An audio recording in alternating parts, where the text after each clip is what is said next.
Um, all right, I'm sitting here with Jalen Shabazz, and yeah, go ahead. Tell people who you are before we get to the reason for the show.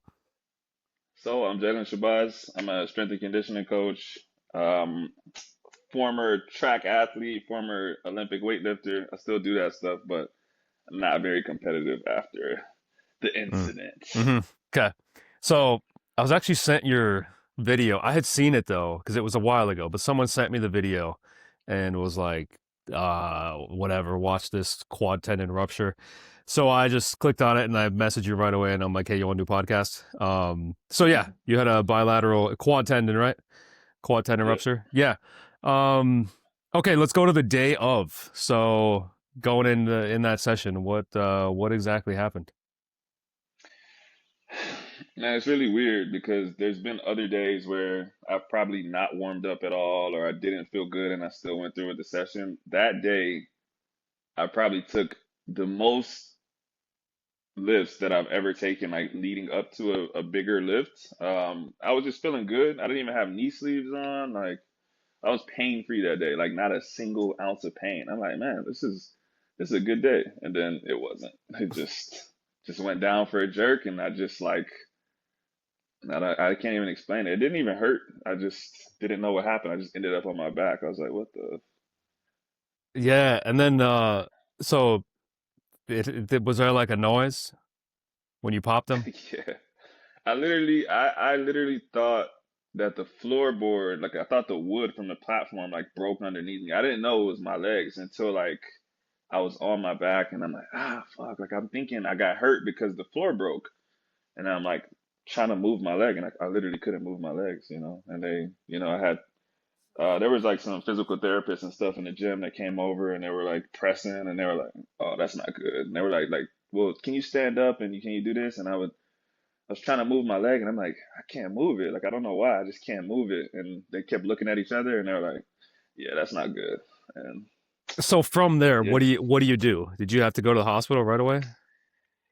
yeah. Like once I realized I literally I couldn't like do a single leg raise. I couldn't bend my knee without grabbing my leg and pulling it forward or backwards. I was like, yeah, this isn't good. So I called my wife. And one of my really good friends who was there, he's like a 10-time Pan American champion in weightlifting. The exact same thing had happened to him like 6 or 7 years before. And he was like, I'll just take you to my doctor, like right up the street. He did the same operation on me. He's like really good at this operation. And he like took me straight there. And I got the surgery the next day, actually. Mm. So were you in the hospital overnight? Yeah, Yeah, because you couldn't move. Um, I couldn't. I yeah. mean, like they put me in immobilizers and like I could walk to the bathroom with a walker, but I was like super unstable. Like it was bad. Hmm. So did they image? Did they want to like get an imaging of the tendon, or did they just go in and do the repair right away?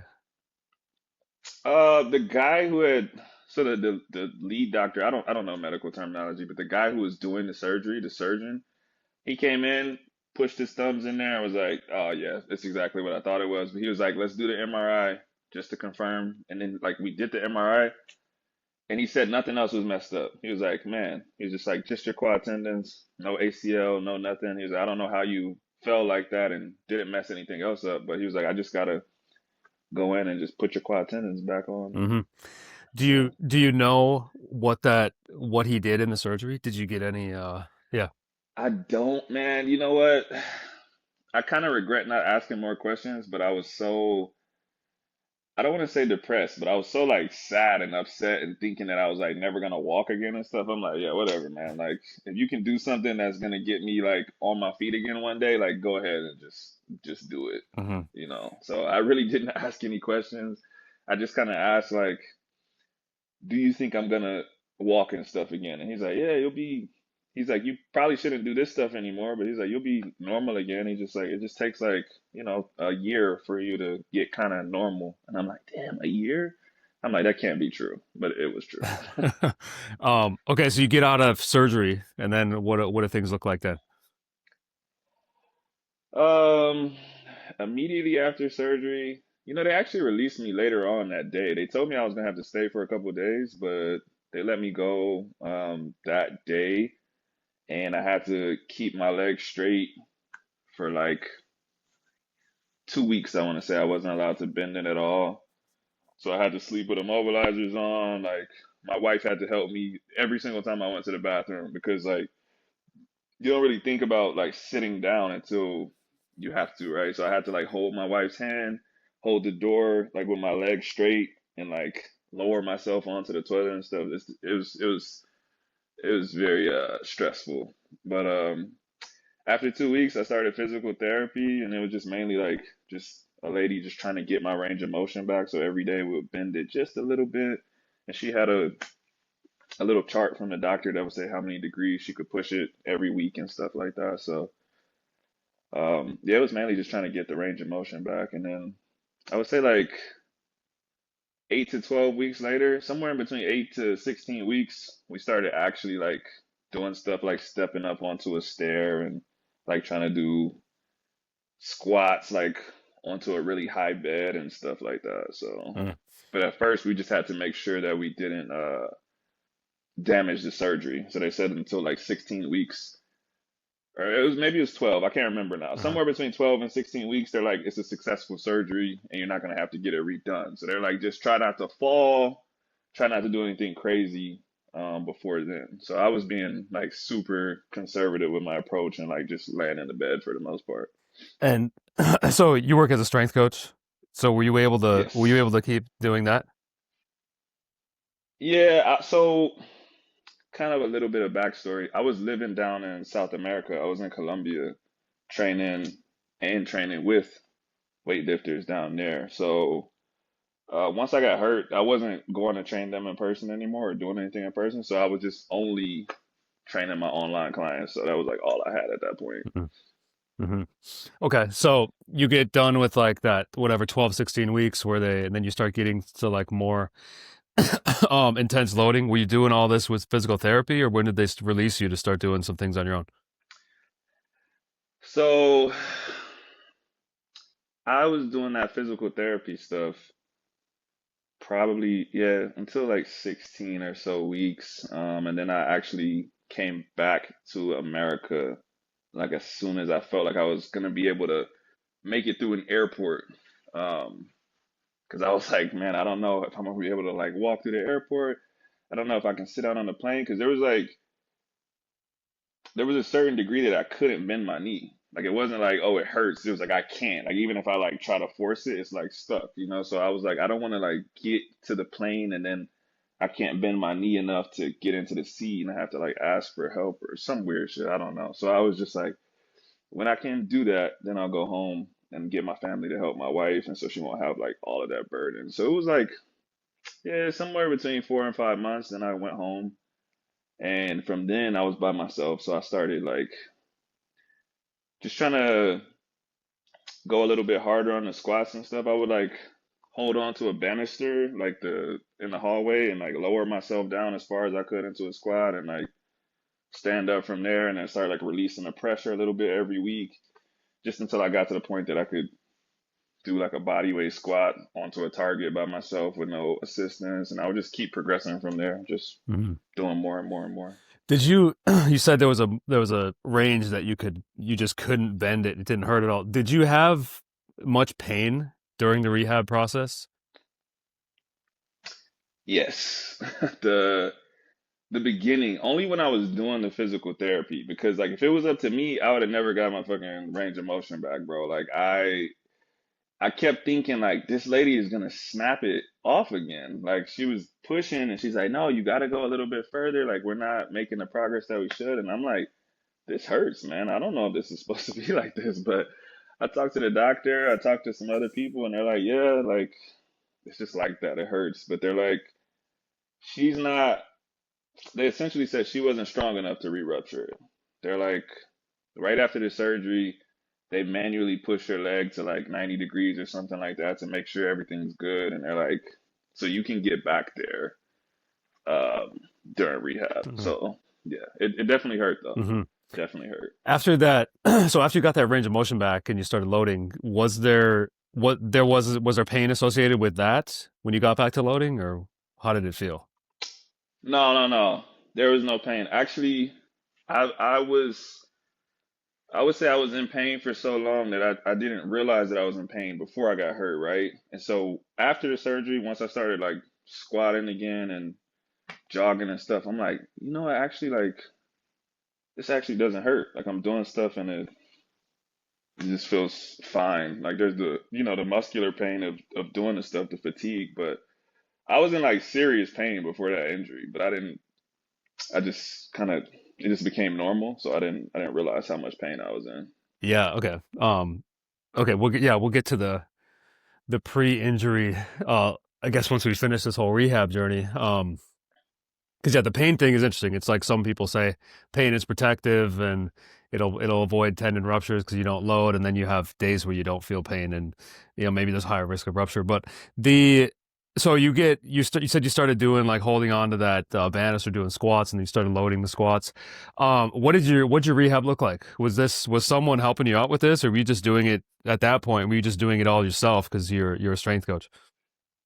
I was just doing it on myself. Honestly, I'm pretty sure I don't remember if someone sent me your page or if it just popped up, but I think because my algorithm was so much tendon stuff, either someone sent me your page or it just popped up, but I was just looking at a whole bunch of stuff of like what people should do to strengthen their tendons or to rehab their tendons and stuff like that. So I was just doing it myself, just researching as much as I could and just slowly progressing on basic exercises really. Mm. So you said you had squats. What other things were you doing? Oh man.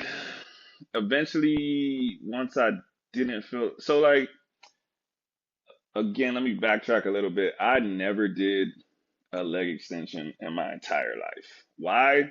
Don't know. Just never did. So once I saw something on your page and other pages, they're like, "Oh, isometrics with the leg extension machine." I'm like, I've never done that machine before. It seems like it would hurt my knees. You know what I mean? And so I started doing that. I started doing holds on the leg extension machines. I started just using the machine. Period. I had never done that before. I was doing like wall sits. Like I said, I started just literally just walking because I had to like learn how to walk again. And then over time, I started progressing on that, walking longer distances. I started jogging.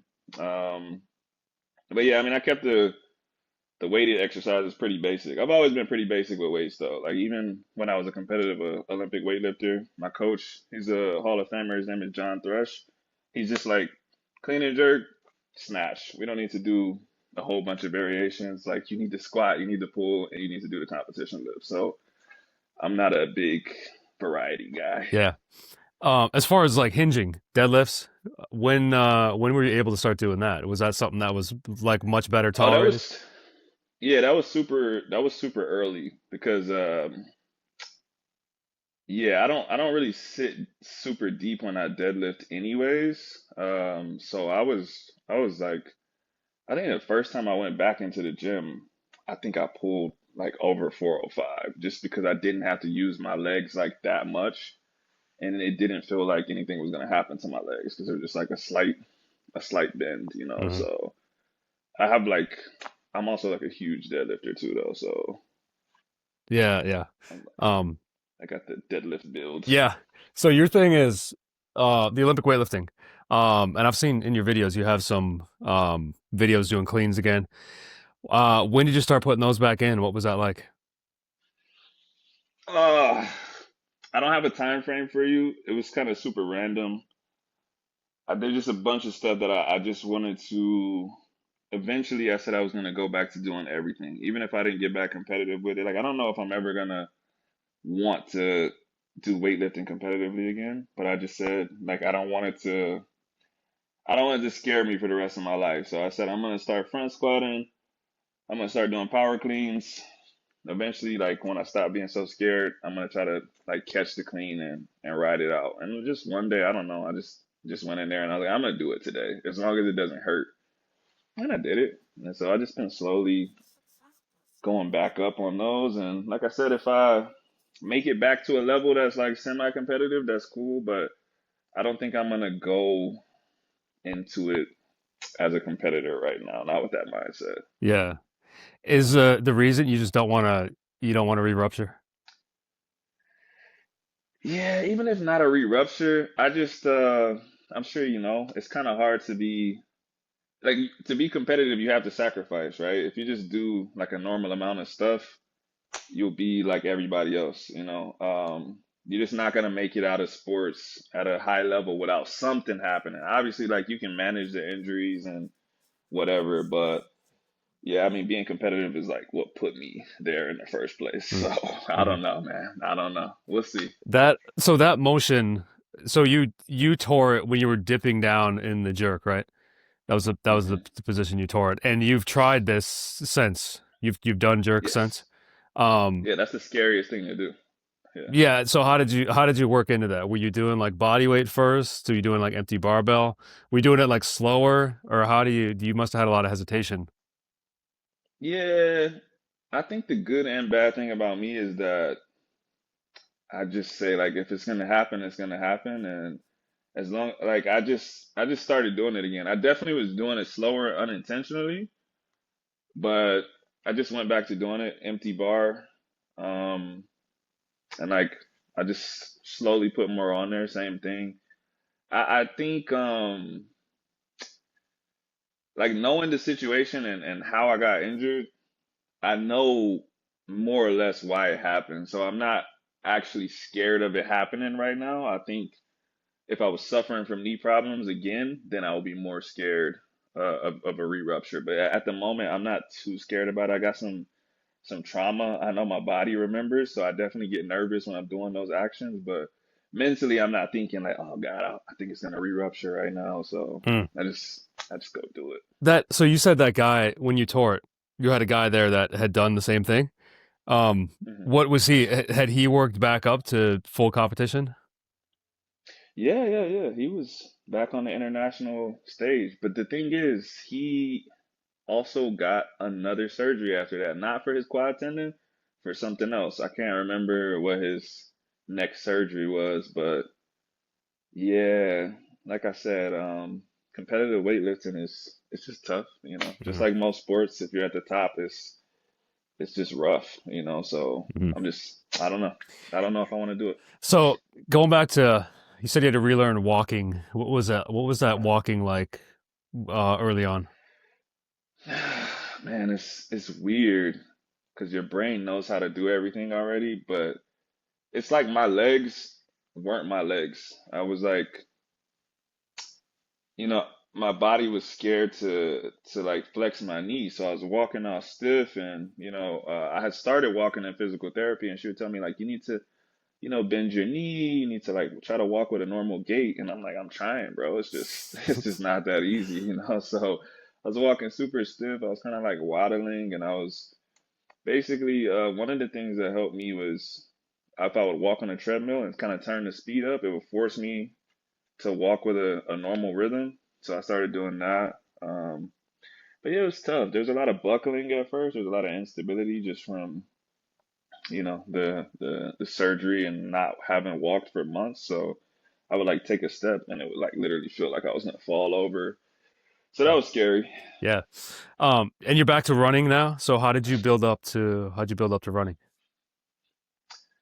Kind of the same thing. I walked for I want to say months, and one day I was like, I'm squatting again. My legs are strong enough to be able to jog, you know.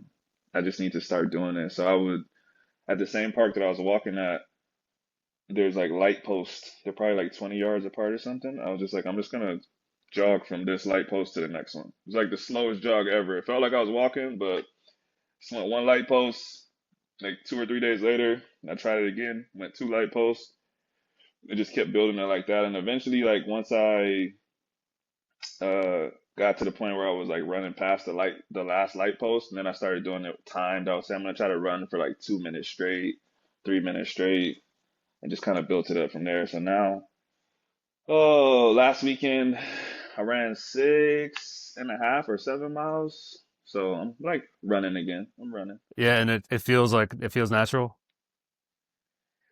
I'm heavy right now, man. So it's uncomfortable, but it's uncomfortable because I'm Mm-hmm. heavy. It's not like my quad tendons or anything Mm-hmm. like that. Are you in your training? Do you do any jumping? Yes. So how did you get back into doing jumps?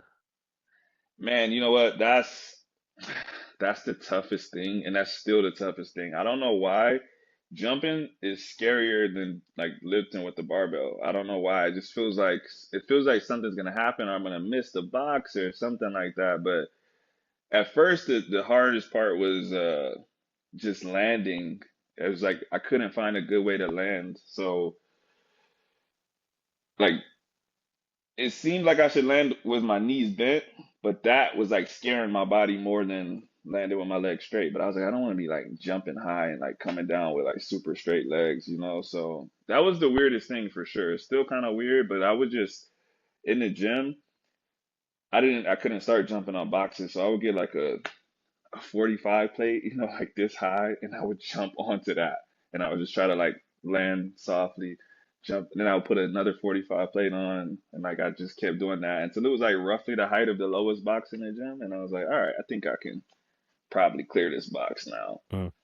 But I we do box jumps a lot in weightlifting. So before I got hurt, like I would jump all the time, and like I was like the jumper guy in the gym. They're like, yeah, that's the guy that jumps on the high boxes. Now I'm like scared to jump on 30-inch boxes and stuff. It's crazy, but The okay, so a lot of these like patellar quads, maybe more so patellar.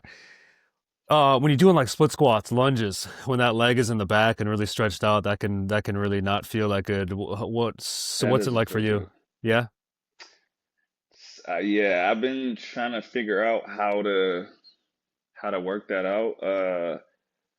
That one doesn't feel good. I've been doing like just like split squat isos.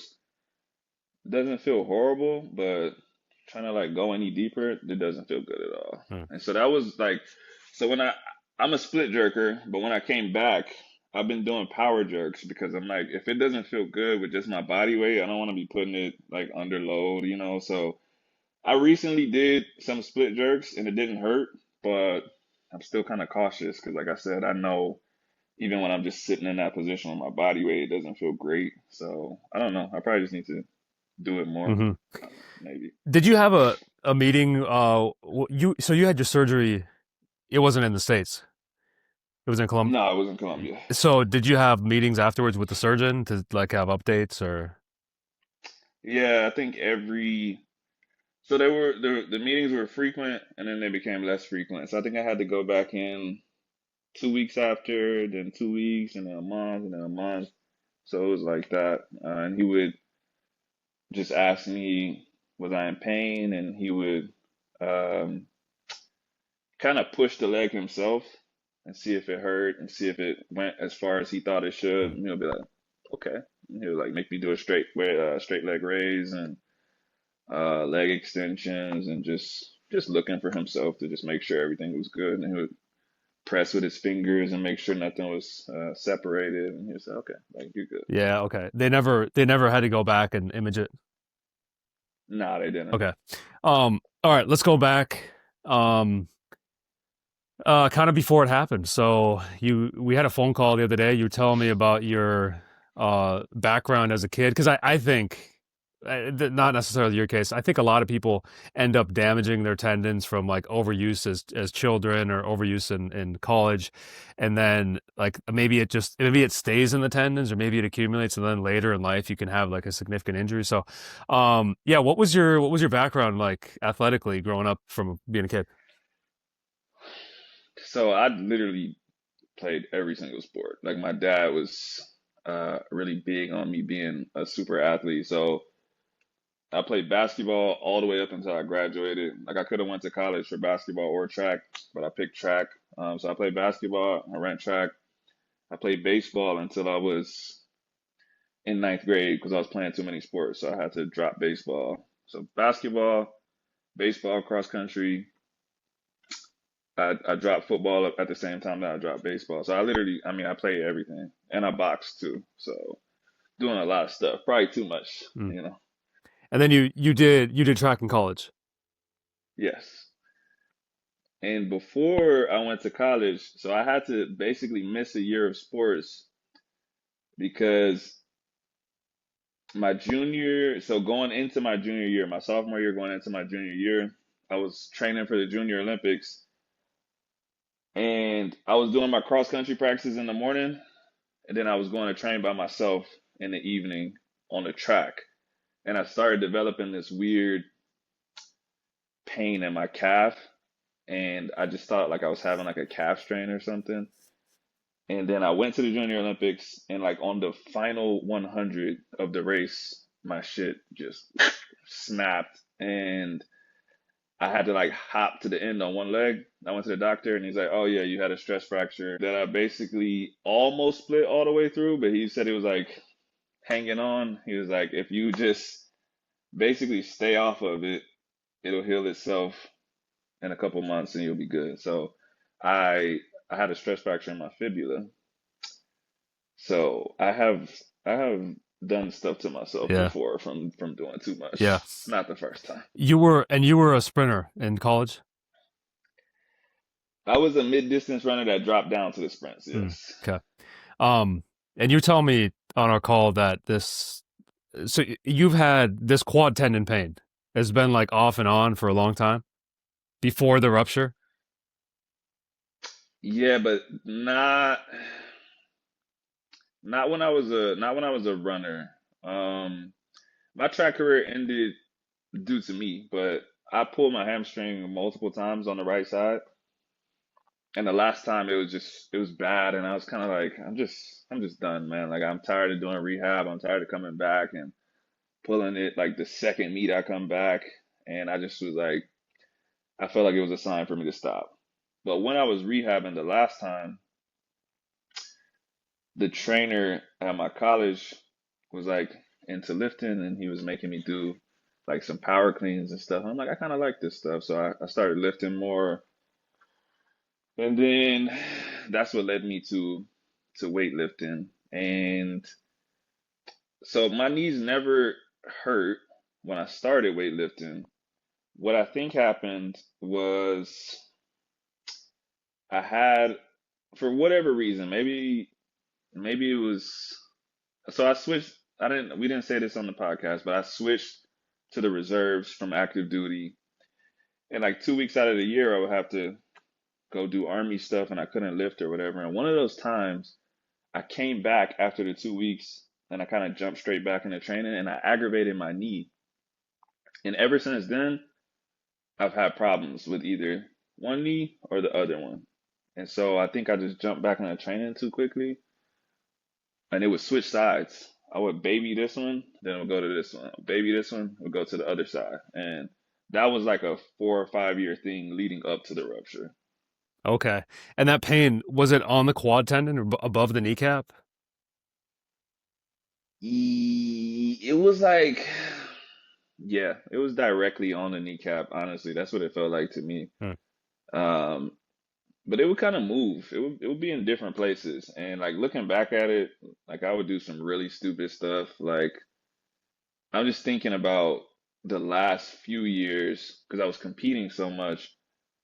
I would just take a bunch of Tylenol, and I'll put a bunch of, I don't remember what the cream was called. It was like not CBD cream, but it was something that was like menthol. It was strong. So I didn't think during competition I couldn't feel my knees. So I would get the lifts done, but not a great idea. um, okay, so when you had dealing with that pain, what were the things that would cause it? Was it all the Olympic lifting, or did you have certain variations that hurt more than others? Um, yeah, it was the heavier cleans for sure. Um, because when I was dealing with like some aggravation, if I came back, the things that didn't hurt were snatches, uh, very slow back squats. Like I basically was exclusively pause squatting the last 2 years before the rupture because I would just be like, man, like doing regular squats just feels weird on that drop in. Like I'm like I need to just like squat slower, and like I was super strong, so I could still put up, you know, 550 pound squats and stuff, even if I like did a tempo down. And pause at the bottom. So I'm like, there's just no need for me to do like the super bouncy squats and stuff. So I Hmm. was just doing that. It was really, yeah, it was the heavy cleans. I had like less control of those, so it kind of smashed me into the bottom. I think those aggravated the most. Yeah. But I don't know. Yeah. Um, I mean, it lines up with a quad tendon. That catching in a deep knee flexion is probably going to be a lot of quad tendon stress. So I was asking you on your call what you were open for because I like to speculate on like why we think these tendon ruptures happen. And Hmm. I'm not familiar with the sport of Olympic weightlifting, but like strongmen, WWE guys I've talked with who rupture tendons, steroids are the thing. Yeah. But you're no experience. No, there are a lot of steroids in Olympic weightlifting, but I'm not a participant. Hmm. Yeah, that's like a big one that for some reason is correlated with tendon ruptures. And then I had asked you too about the antibiotic because you had done a lot of your own research figuring of trying to figure out why this thing happened. But that antibiotic fluoroquinolones, you were never on that. Not to my knowledge. I rarely go to the hospital. Like actually, that surgery was the first surgery I ever had. It was the first time I ever stayed in a hospital, and it was like the last time. It was I couldn't remember the last time I had been in a hospital before that, so I was kind of scared about going under for a surgery because it was super foreign to me. So I Mm-hmm. was like, fuck, man, Do you you know. in your some of this too is genetic. Are you familiar any family history with like tendon pains, tendon ruptures? Uh, honestly, so my mom, this is tough to explain. Like my mom tore both of her ACLs as a basketball player when I was a kid. Like I watched it happen. She tore one of her ACLs and like never got a surgery for it. And the doctor's like, you should get a surgery. And she's like, nah. She came back, tore the other one, never got a surgery. Um, and then for like the next 20 years, she continued on as an athlete and did like she ran a marathon in 2011 or so. And after that marathon, like her knees have been so bad that she's like not been able to run and stuff like that. So she's like in the process of like the doctors are talking to her about total knee replacements and stuff like that. But she's also like 55 or so, and she just doesn't want to do it. Hmm. So, anyways, my mom has had knee troubles, not her quad tendon, but something is up, Yeah. with her knees. So I've thought about that before. Um, did they? So there's a bunch of metabolic factors too, like high blood sugar, high cholesterol, like obesity, and Uh-huh. any things like that. Have you had any of these or any like time periods where you had some problems like that? No. No, never, man. No, never. The only thing that was different in my life in that time, I had like really taken up drinking wine. I was drinking wine like every night, and where I hadn't really done that before. And I remember one time I was reading, and someone was like, "Yeah, don't drink alcohol after the surgery because it doesn't help you." And I was like, oh, I was drinking a lot of alcohol before that, but yeah. Yeah, I think there is some, but I think that's more tendinopathy, the alcohol correlation with maybe slowing tendon healing or something. Hmm. Yeah. Okay, so in your head, like going because you ruptured your both your quad tendons, had the surgery, rehabbed. Um, Looking back, doing all your own research, why do you think you ruptured both your quad tendons? What do you think is the reason or the primary reason? I think I ignored my pain for so long that it was inevitable. When it first happened, people asked me, did I know what happened or did I think I knew what happened? And I really had no idea at the time. But looking back at it, like I said, probably from 2019 to 2024, I had a bunch of instances where my tendonitis, tendon, whatever you call it, had gotten so bad that I had to stop training with my coach. And when I would come back, I wouldn't do anything special. I would just go back to training because it didn't hurt anymore. Then the other one would hurt, and I would say, I need to take a couple of weeks off, coach. Like my knees going crazy. And at some point, like I said, I just started slapping on the cream, rolling my SBD sleeves up and just training through it. And I think looking back at it, it was kind of inevitable that some kind of event was going to happen. I definitely didn't think that was going to happen, or I wouldn't have done it. But I kind of thought like, yeah, I'm just going to keep dealing with pain. I will address all of this when I'm done competing one day. That's what I thought in my head, Mm. kind of. Yeah. You know what? A lot of people probably get away with it, and they don't end up with a rupture. Yeah, I think so. yeah. I think so. Okay, so now, how many months out are you from this rupture? It was February 2024. I stopped counting the months to be honest, but I mean it's close to 2 years. We're not Yeah, that far away from February again, yeah. so I don't know, 20 months or something like that. And what percent do you feel like you're at?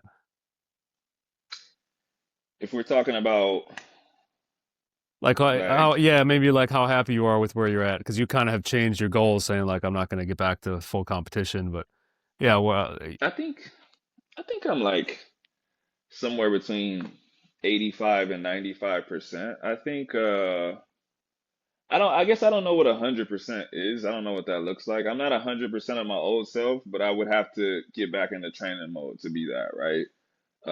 But I can do everything. I can sit into an ass grass squat right now. I can run, I can sprint, I can jump. Um, the only thing that kind of hurts is like the super long distance runs, but I just think that like I just said about sports and stuff, there's some things that are just not comfortable. I don't really think you can just like go run 7 miles without like feeling something, mhm, It's like a lot of pavement pounding. So I'm definitely keeping an eye on that right now. I make sure my knee feels good before I go run again. Like one of them was kind of bothering me on the last run, so I'm like, okay, I'm not gonna like train again like I would normally. I'm gonna make sure it feels okay before I run again. mhm, But I feel pretty close to 100%. I think if for instance, if I wanted to compete in a weightlifting meet next year, I could say, okay, I'm gonna do a 16 week lead up, and I could go compete again right now if I wanted to. mhm. Maybe not well, but I could enter the competition and compete. Yeah. Um, how is this? So being a strength coach, um, has this changed anything for you when you're working with people? Maybe you see them going down the same path, or maybe, yeah, has it changed anything for how you coaching people? Um, almost no. I think I preach a little bit more. I've always been super conservative with my clients and my athletes, though. I've been a little bit more stupid with my own training because I'm like, it's my own life. But for other people, I'm like, hey, bro, like sports are not the end all be all. Like you have a life, you have parents and stuff. You don't want to destroy your body and not be able to walk at 40, not be able to play with your kids and stuff. I've always told people that, but for myself, it was just something that at the time I was willing to sacrifice. So I don't think it has changed my coaching that much because I've never told people to push through pain. If any of my athletes are hurt or something, I'm like, bro, it's just one session. It's 1 week. Like, let's try to address this. It's not going to change your whole life as an athlete if you take a couple weeks off or something and try to address this issue. But for me, I was like, nah, bro, I'm not taking 4 weeks off and Mm. doing nothing. So, um, so your video, I don't know how many views. It has like 14 mil, maybe something like that. Have you contact or had people contact you who've done the same thing? oh yeah, man. I would say like, man, I don't even know at this point. Like over the years, some of the people that I talk to the most every day on social media are other people that have either had bilateral ruptures or single ruptures. I had never even seen it happen to anyone before. And then after that, it was like I see it. It's like I see it every week now. I'm like, damn, another guy blew out both his legs, man. What talking with these people, is their story pretty similar to yours of how it happened? Yeah, some of them are definitely on anabolics, which is like an easy cop out. It's like, oh yeah, like you're on that stuff that makes it happen. Like even in the comments of my videos, people will be like, how do I avoid this? And there's like 50 comments. It's like, don't do steroids and this won't happen to you. But it's like it happens to a lot of people, so it's not. You can't just say it's only that. And there's a lot of people that do steroids and it never happens to them. Like every world champ in the world in weightlifting. Never seen them blow their quads out when they set world records. You know what I mean? So, yeah, most of the stories are somewhat similar. Sometimes I don't know, man. They couldn't maybe not remember, or maybe they're not being honest. But sometimes they're like, "Man, I had nothing. I was just holding my daughter, just walking down the stairs, and my leg just went out." Like, and they don't have anything that they can point back to. Um, one thing, so I'm in a Facebook group. One thing that I saw that was somewhat common, I cannot remember what they're called, but it's some kind of blood pressure medication that I've seen pop up a lot. I'll have to get you the name of that after this. I could not even tell you what it's called, but it's um, a group of blood pressure medications, and I've seen like literally like 50 people say that they take it and they ruptured. Oh, really? And yeah, like there's definitely a link between that and the ruptures, but I can't think of what they're called right Is that now. like would that be like metformin? No. No, it's gonna be I something else don't then. know. Yeah, I don't know. I have Um, no idea. I But don't if know. I'll send it to Okay, you yeah. after the I don't podcast. know this stuff. I don't know blood pressure medications too well. Um, yeah, it's crazy. Okay, Oh, yeah. they were called like Oh, statins or statins. something Okay, like yeah, that. yeah, Yeah, yeah, statins. yeah. Yeah, yeah. Okay, I'm aware of that. I just like I don't deal with people. Those are like usually older people are taking those. I guess they give them out to younger kids, but it's like Well, I feel like that's the main population. The Facebook group, it's like all 60-year-olds, mm, bro. And I'm like, I can't believe I'm in this group, hmm man. Like, this is crazy. yeah. Yeah, a lot of like unathletic people can rupture tendons just from like really poor metabolic health, Hmm. or drugs like that. Um, okay, so yeah, great, good summary of your quad tendon, bilateral quad tendon. I've actually never had a. I had one conversation with one of my friends who tore his patellar tendon dunking, but I guess this is the kind of my second show of someone, the whole story of leading into a tendon rupture, what they thought caused it, how the rehab's been going. So, Jalen, tell everyone where to find you and what else you got online. Yeah, on Instagram, it's at Quick Tempa, QuickTempa. I do coach people online, but if you just want to follow and talk, if you want to ask questions about the rupture or questions about anything, I've been on Instagram since it existed, and I've been doing fitness stuff. Like even before I did online coaching, and even if I stopped doing online coaching, I love to help people in fitness. So you can enter my messages and ask whatever you want, and I'm willing to talk or help. So, Dude, and I've seen your video on like so many pages with not even tagging you, and they have millions of oh views, yeah, I know. Everyone always tags me, and they're like, "Hey, this is my friend. Why didn't you tag him?" But all right, man. Thanks for coming on. All right, appreciate you, man. Yeah. Have a good one.